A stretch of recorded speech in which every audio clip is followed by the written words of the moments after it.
WALB News 10 presents Sports Talk.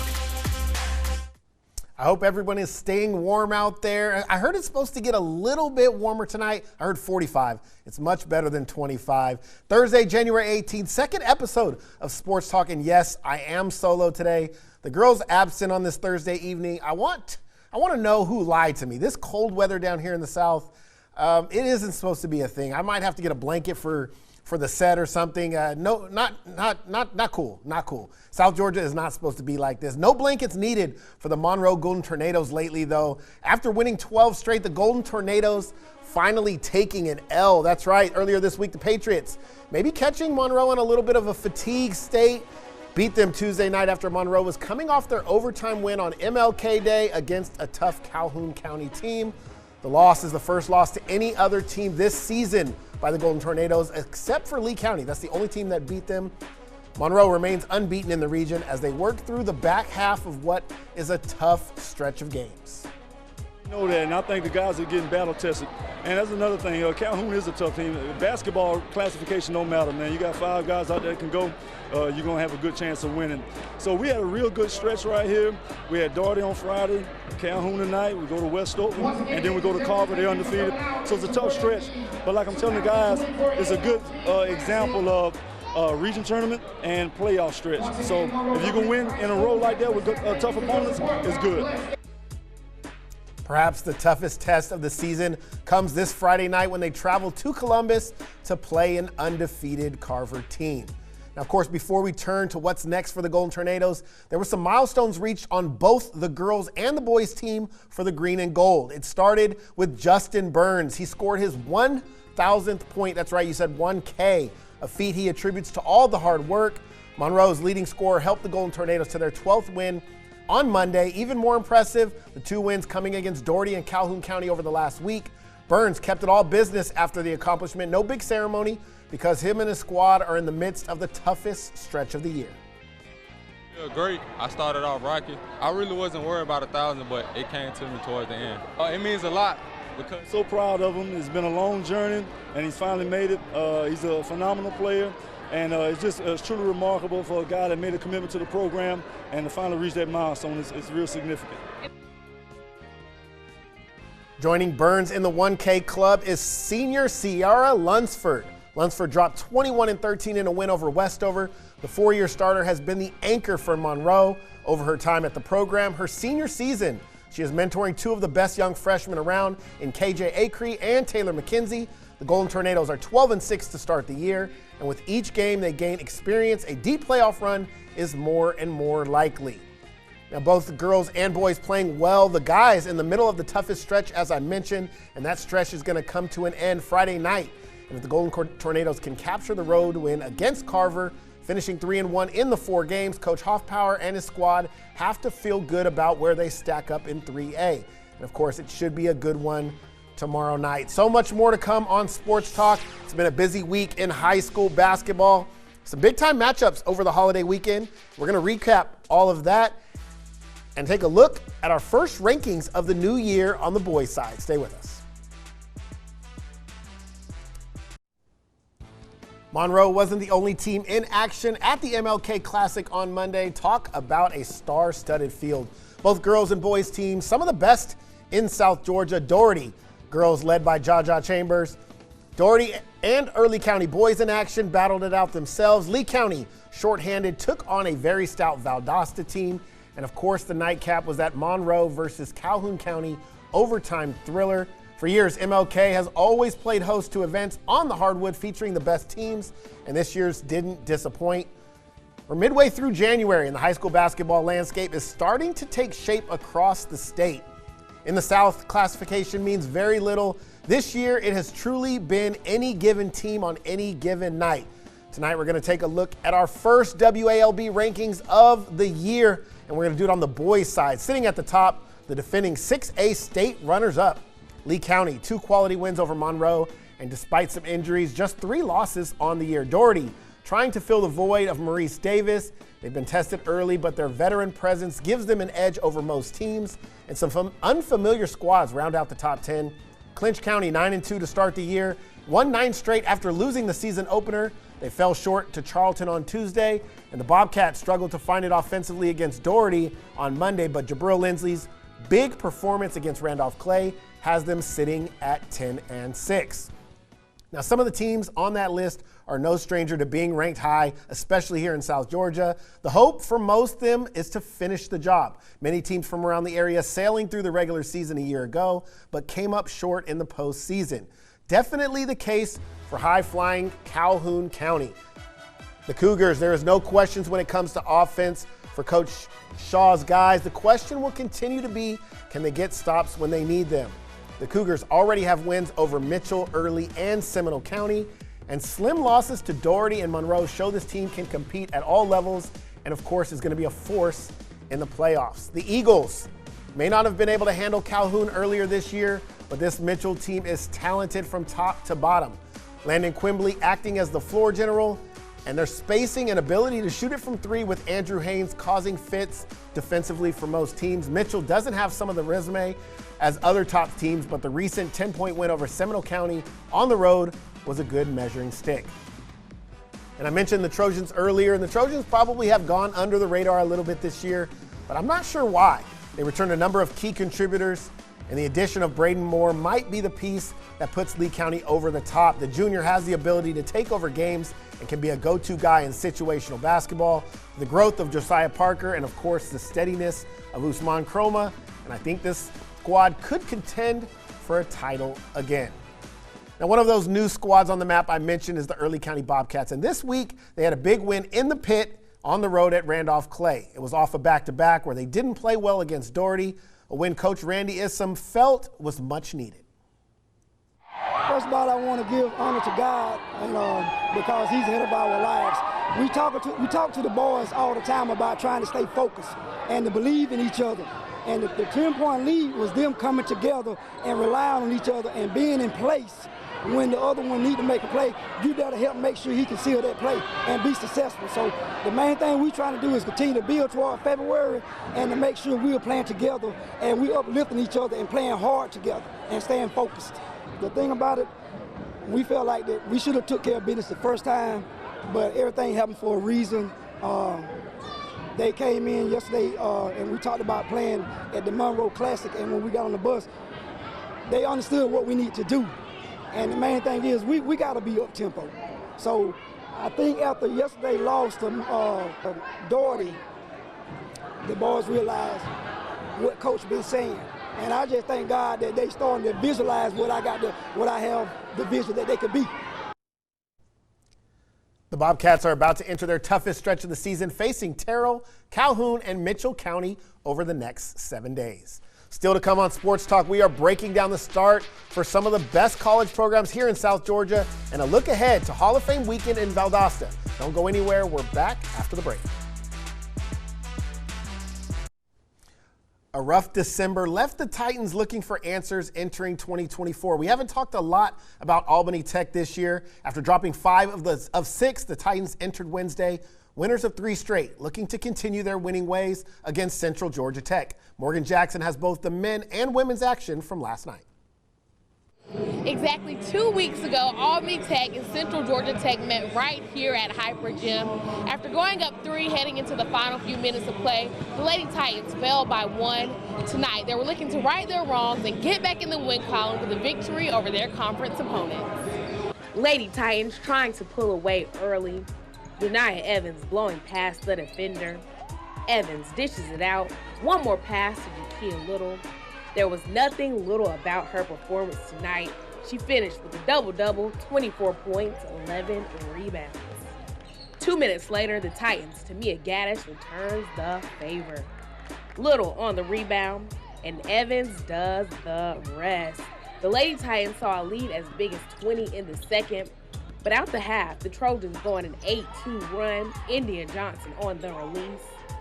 Jayla Hutchins adds 2 more. Central outscored Albany Tech 15-9 in the fourth, but Little and the Titans weren't going to let this one slip away. Albany Tech wins 63-52. Well, we do. We want to stay in the thick of things. I think right now we sit 3rd in our conference. Of course, we definitely want to be number one. So we just got to remain focused. We just have to remain focused. We got to be proud of this win, but we got to know that we have many more games left. The Albany Tech men on a 3-game win streak fell behind early in this one, trailing by as much as 11 in the first half. Late in the game, Caleb Sinio knocks down the 3, Trojans up 9. Matt Smith from distance, Titans trailing 6, score 64-58. The two teams traded shots the last few minutes. Rafael Rubel on that one with 4:43 remaining. Joseph cuts the lead to 6 again. But this and one would put Tech up 9 with less than 3 minutes to play. The Titans got in foul trouble late in the game. Central Georgia Tech was 78% from the line, knocking down 11 of 14 free throws in the second half. Emmanuel Jones finishing with contact. He finished the night with 23, but it just was not enough. The Titans couldn't close the gap, falling 79-69. There may not be a hotter team around than the Lady Blazers. VSU is riding an 11-game win streak into the weekend's games. They're averaging more than 70 points a game and winning on average by 15. Khalifa Ford leads the way with 15 points tonight. And on the schedule this week is Lee, who was the last team to beat VSU, and that was back in November. The men continuing to struggle with only 1 win in 5 games this new year, both in action this weekend, and no better time for some revenge and hopefully a win for the boys. VSU will host their Hall of Fame inductions on the same day. That ceremony is going to feature a name you might be familiar with. Indianapolis Colts safety and former Blazer Kenny Moore will be inducted this weekend at the 27th annual VSU Hall of Fame induction ceremony brunch. The event will take place on January 20th, just hours before those basketball games take place. Other colleges across South Georgia has been a bit of a mixed bag. Some have been good, others not so much. Albany State is starting 2024 with a winning record. The Golden Rams have won back-to-back and now sit just 1 game back from the 500 mark. One of the bright spots for the blue and gold, freshman Blaze Wallace. Wallace is second on the team in scoring, sitting at 12 a game. 3-point shooting has been an Achilles heel for the Rams. They are shooting just 28% from beyond the arc, a number that's going to have to go up if they want to continue to build that win streak. On the other hand, the woes continue on the women's side. They have just 2 wins on the year, and no Golden Ram is averaging more than 12 points a game. And perhaps the biggest factor for them, it's been on defense. The Lady Rams have 3 of their next 4 away from home, so there's still time to gain some confidence and start to turn it around. And it starts this Saturday at Benedict. Both the men and women of GSW are squads that have been playing lights out. The Canes, 3-2 in the conference, but 11-4 overall. They've positioned themselves nicely to start the year. Home court advantage, a big reason why. They're 5-1 at home, and they're going to play host to Augusta University this Saturday. After making magic in 2023, the Lady Canes had to fill the void of a new head coach. Enter Hannah Hayden, and they did not miss a beat. 11-2 to start the season.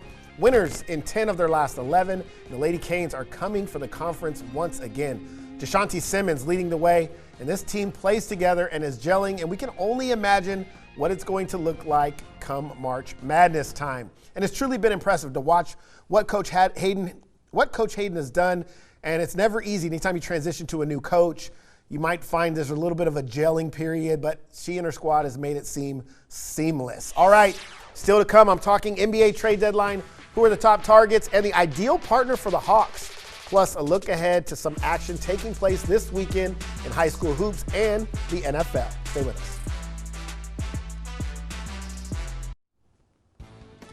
The Hawks season has been up and down. Last night in a tight one against the Orlando Magic.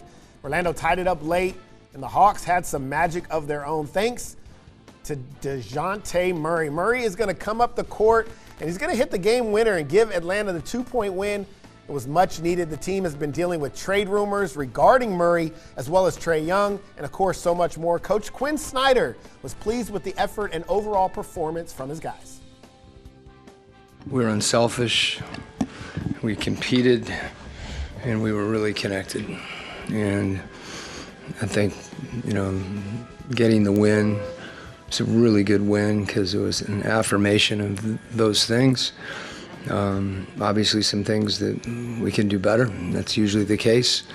But it was a really good effort on all those three levels as much as anything. And we talked about that, prior to the game, where we can see improvement, and that really helped our execution. I thought Trey and DJ playing off each other late, they were poised, and we were able to defend late.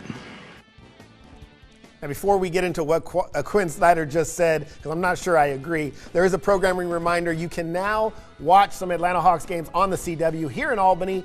WALB-operated WGCW is going to carry 10 Hawks games throughout the rest of the season. Each Friday night, excluding March 8th, the CW will air the game live.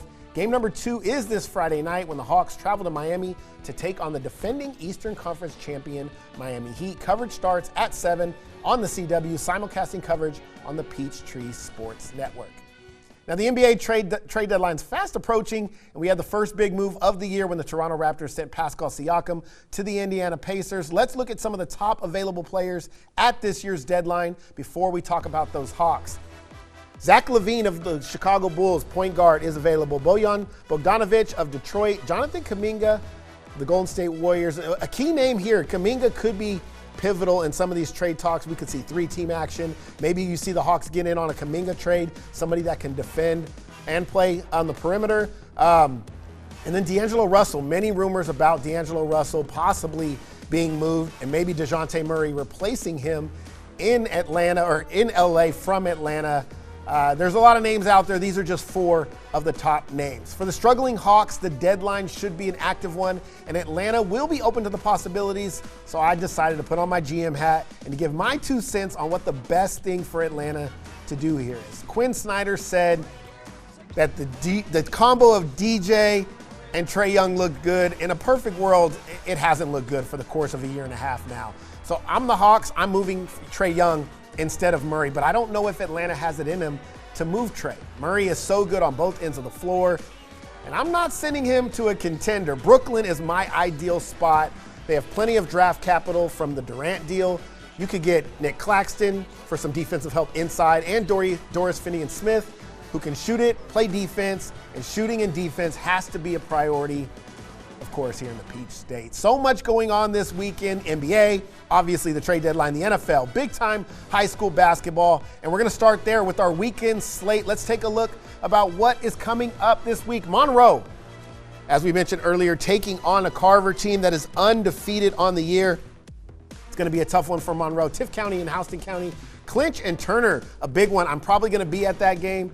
Saturday, we have Calhoun County and Early, Thomas County Central, Lee County, and Troutland and Dooley County. On the girls' side, Terrell and Early, that undefeated Wilcox team that has now dropped a couple of games. Wilcox County taking on Dodge County. That should be a good one there. Clinch and Turner on the girls' side should be a good one as well.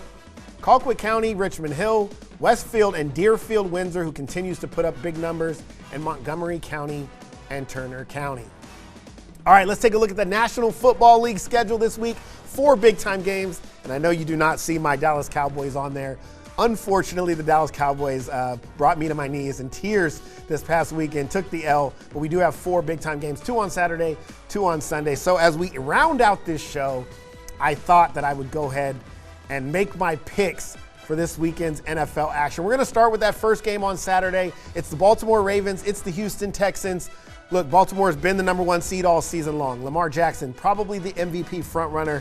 This one's an easy selection for me. I think the experience of Baltimore is going to get it done against that young Houston team. You got to shout out C.J. Stroud for what he's been able to do. But in my opinion, it's Baltimore. 27-17 Baltimore. Saturday night, it's San Francisco in Green Bay. The 49ers, the #1 seed in the NFC.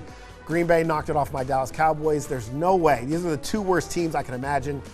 Give me San Francisco in this one. I think San Francisco has been the most dominant team all year, 34-17. Sunday, we have Detroit and Tampa, the team of destiny. Detroit Lions taking on Tampa at home. I'm going with the upset here. Give me Tampa Bay and Baker Mayfield making it to the NFC title game, 24-21. And in the nightcap, it's Patrick Mahomes, Kansas City Chiefs, Buffalo Bills, in the cold, in the snow. Not quite as cold here in South Georgia. I'm taking Kansas City to get it done. 26-23, the Chiefs get the big win. They're headed back to the AFC title game. That's it. No Dallas Cowboys. Give me the Chiefs. My Super Bowl pick will be coming in a few weeks. We'll have another sports talk next Thursday. And, of course, stay tuned for tomorrow, all the basketball highlights from South Georgia. Thanks for watching Sports Talk. Until next time, I'm Aaron Mukes. Have a good night, everybody.